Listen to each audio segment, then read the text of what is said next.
Updating your primary email on eBay is a straightforward process that ensures you receive important notifications and updates. Follow these steps to make the change easily. Step 1. Log into your eBay account. Visit the eBay website and enter your login credentials to access your account. Step 2. Go to Account Settings. Once logged in, navigate to the Accounts section, usually found in the top right corner of the page. Click on Account Settings to proceed. Step 3. Access Personal Information. In the Account Settings menu, look for the Personal Information option.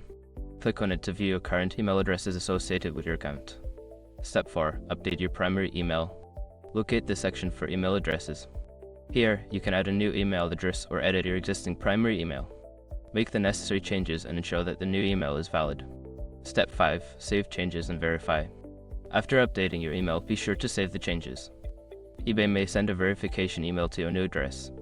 Follow the instructions in that email to confirm the update. By following these steps, you can easily update your primary email on eBay and ensure you stay connected.